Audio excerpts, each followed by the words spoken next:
Hi there, welcome back to Triaesthetics. My name is Dalia, and in today's video, I'm going to be explaining 3 creative ways that you can repurpose content for your social media. Fun fact, you can also do this literally for anything, whether it's email or blogs or wherever it is that you put out content. Now, one common myth that I see a lot of times when it comes to creating content online is that you always have to be in that constant phase of like creating. And this simply is not true. You can imagine the amount of energy that it takes you to have to like put a post together for social media or literally anywhere you post.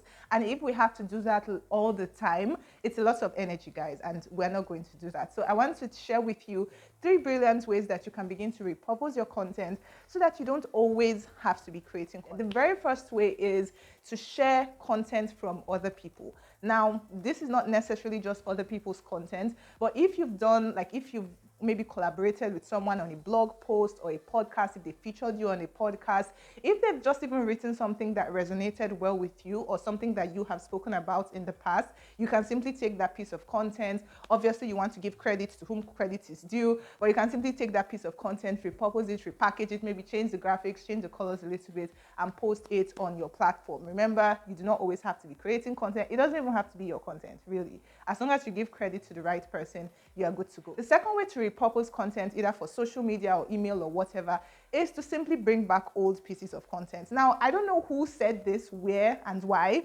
but nobody is going to notice if you bring back an older piece of content and share it again.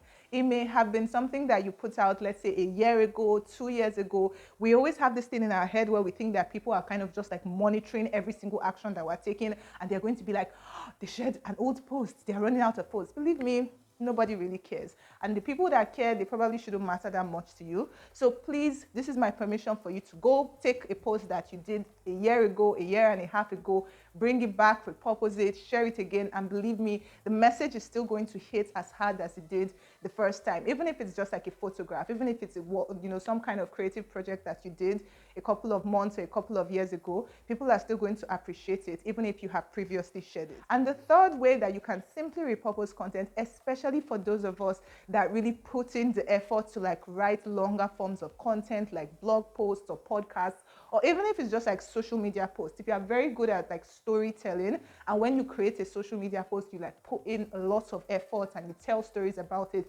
you can simply cut that piece of content into like smaller bits and share those smaller bits. A very brilliant thing that I see a lot of people that either write blog posts or produce podcasts do is they take those podcasts or those blog posts and they may just take like 1 point. So take, for example, this video, right? This video, I shared 3 tips. I can just take one of those tips, turn it into a social media post, and bam, I have something for social media. So remember, you do not always have to be in that constant state of creating.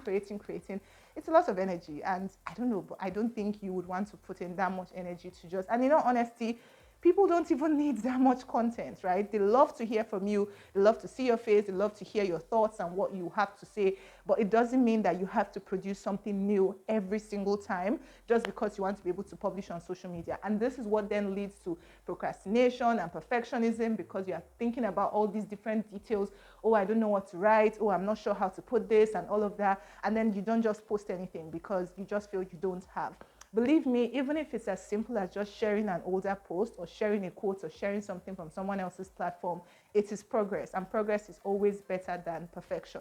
What is most important is that people hear from you. What is most important is that people feel like you are part of a community and not just someone that only appears when you have perfect, polished content to share with them. So those are my 3 tips for repurposing content, either for social media, for email.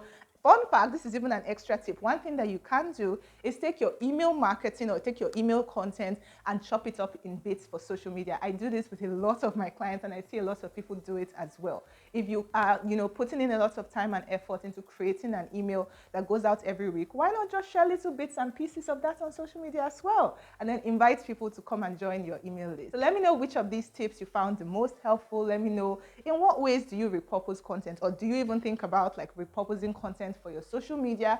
Comment below and let me know, and I'll see you in the next video. Don't forget to subscribe. Bye.